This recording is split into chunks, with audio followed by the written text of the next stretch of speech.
Second day ആദ്യ entry saint Peter's സ്ക്വയറിലേക്കാണ്. ഇവിടുത്തെ തൂണുകൾ ഒരു പ്രത്യേക സ്ഥലത്ത് നിന്ന് നോക്കിയാൽ 4 നിരകളുണ്ടെങ്കിലും ഒറ്റ നിരയായിട്ട് തോന്നുന്ന രീതിയിലാണ് രൂപകൽപ്പന ചെയ്തിട്ടുള്ളത്. നടുവിലുള്ള ഈജിപ്ഷ്യൻ ഒബലിസ്കിന് ഏകദേശം 4000 വർഷത്തിലേറെ പഴക്കമുണ്ട്. റോമൻ സാമ്രാജ്യകാലത്ത് ഈജിപ്തിൽ നിന്ന് ഇവിടെ കൊണ്ടുവന്നതാണ്. എയർപോർട്ടിലെ സെക്യൂരിറ്റി ചെക്കിനെ ഓർമ്മിപ്പിക്കുന്ന രീതിയിലുള്ള സെക്യൂരിറ്റി സ്ക്രീനിംഗ് കഴിഞ്ഞാണ് പ്രധാന ഭാഗത്തേക്ക് പ്രവേശിക്കേണ്ടത്.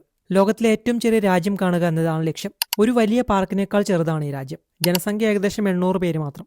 അതിൽ ഭൂരിഭാഗവും പുരോഹിതരും സ്വിസ് ഗാർഡുകളും വത്തിക്കാൻ ഉദ്യോഗസ്ഥരുമാണ്. ഇതിന് സ്വന്തം തപാൽ വകുപ്പ്, നാണയങ്ങൾ, സ്റ്റാമ്പുകൾ, പാസ്പോർട്ടുകൾ, വാഹന registration number plates, radio, media എന്നിവയൊക്കെ ഉണ്ട്. പ്രധാനമായിട്ടും കാണാനുള്ളത് Vatican museums, gardens, saint Peter's basilica, അതിന്റെ ഡോമും അതിന് മുകളിലെ വ്യൂ ഒക്കെയാണ്. വത്തിക്കാൻ മ്യൂസിയത്തിന്റെ ഓൺലൈൻ ടിക്കറ്റ്സ് നേരത്തെ തന്നെ സോൾഡ് ഔട്ട് ആയിരുന്നതിനാൽ അത് കാണാൻ കഴിഞ്ഞില്ല. സെന്റ് പീറ്റേഴ്സ് ബസിലിക്ക ലോകത്തിലെ ഏറ്റവും വലിയ ദേവാലയങ്ങളിൽ ഒന്ന്. ക്രിസ്തുവിന്റെ പ്രധാന ശിഷ്യനായ സെയിന്റ് പീറ്ററിന്റെ ശവകുടീരത്തിന് മുകളിലാണ് ഇതെന്നാണ് വിശ്വാസം. അകത്ത് കയറുമ്പോൾ മൈക്കലാഞ്ചലോയുടെ അതുല്യ സൃഷ്ടിയായിട്ടുള്ള പിയത്ത എന്ന പ്രശസ്തമായ ഒറ്റ മാർബിൾ കല്ലിൽ തീർത്ത ശില്പം കാണാം. പള്ളിയുടെ ഡോമിന്റെ പ്രശസ്തമായ രൂപകൽപ്പന മൈക്കലാഞ്ചലോ ആരംഭിച്ചതാണ്.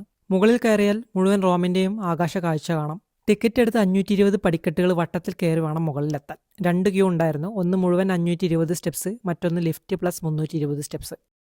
ആ വരിയിൽ നിന്നപ്പോൾ സ്റ്റെപ്പിന്റെ വരി മാത്രമേ നീങ്ങുന്നുള്ളൂ. സോ നമ്മൾ സ്റ്റെപ്പിലേക്ക് വരി മാറി. 200 സ്റ്റെപ്പിന് പകരം 5 യൂറോയും സമയം ലാഭിക്കാമെന്ന് കരുതി.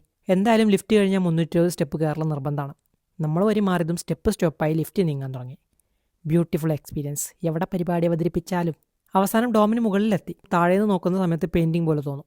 എന്നാൽ അവ യഥാർത്ഥത്തിൽ ആയിരക്കണക്കിന് ചെറിയ കല്ലുകൾ ചേർത്ത് നിർമ്മിച്ച മൊസൈക്കുകളാണ്. വത്തിക്കാനിൽ രാജാവിനെ പോലുള്ള പരമാധികാരം വഹിക്കുന്നത് പോപ്പ് ലിയോ 14 ഇതിന് സൈന്യമില്ല.